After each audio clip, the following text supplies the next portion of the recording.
sir, pula. Opo. Dilaw ba yun eh? Sige, ano ba ibig sabihin ng dilaw? What is up mga kachaw? Another good day. And for today's reaction video, magre-react naman tayo sa isang video kung saan isang traffic enforcer sa Cavite at isang motorista, hinuhuli ng traffic enforcer yung motorista tapos pinagtatalunan nila kung ano nga ba ang ibig sabihin ng yellow light sa traffic light. Panoorin natin at i-analyze natin, mag-react tayo. Samahan niyo ako. Let's go. Come on, let's get started here on Iron Poets.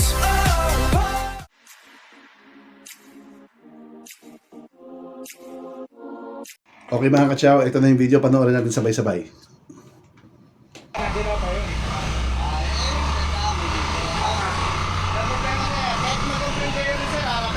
Hindi kasi yung stop sir, pula. Dilaw ba yun eh? Sige, ano ba ibig sabihin ng dilaw? Ayan, tinatanong na ng traffic enforcer kung ano ibig sabihin ng dilaw. Papakawalan niya daw pag nasagot ng motorista. Yung stop sir, kasi nasa gitna na ako eh. Ibig sir, kung pasok ko sir, di tayo. Papapapaya na kita. Opo nga sir, nasa gitna na ako. Tanong na sa gitna. Kakadilaw ba po? Papasok ka pa lang po ng yellow box. Hindi po sir, nasa dilaw ba ako? Sir. Yung stop sir, pula. Kita uli sir, kung pasok ka. Pula nga Okay. po yung So sabi ng motorista, pasok na siya doon sa box.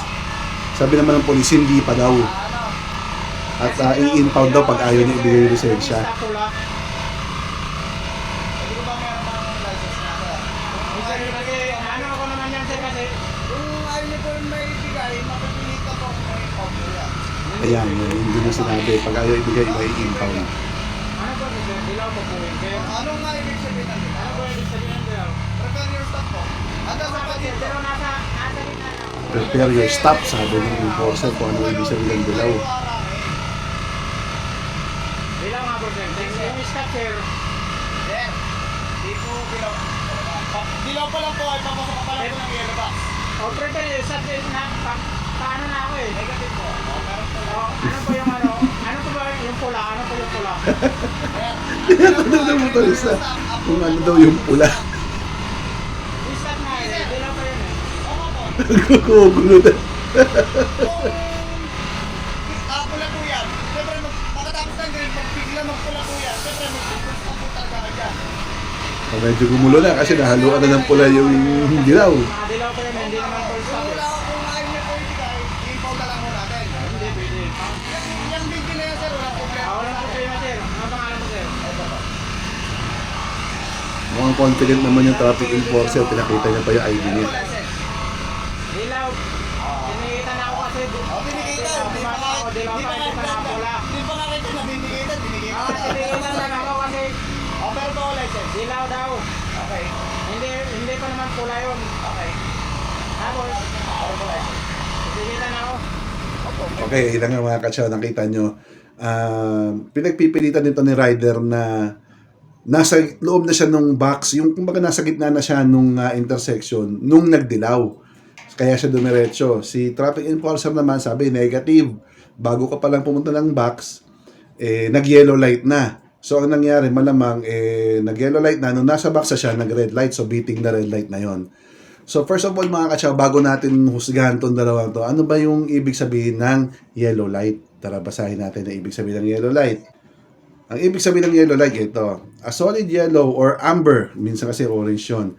Traffic light warns that green signal is ending. So, matatapos na yung green, mag-red na siya.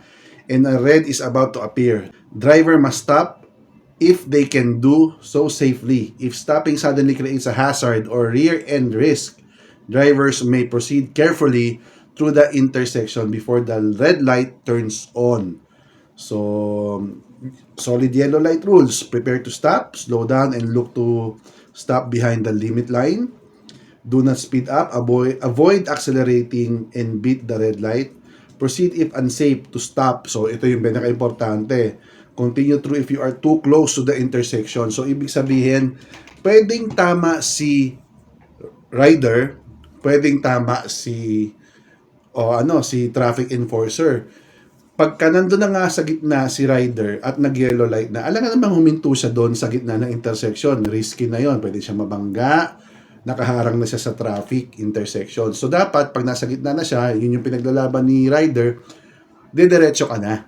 So tama 'yon. Ngayon, ang sabi naman ni traffic enforcer, no sir, negative. Bago pa lang dun sa back sa intersection, nag-yellow light na, hinahabol mo pa.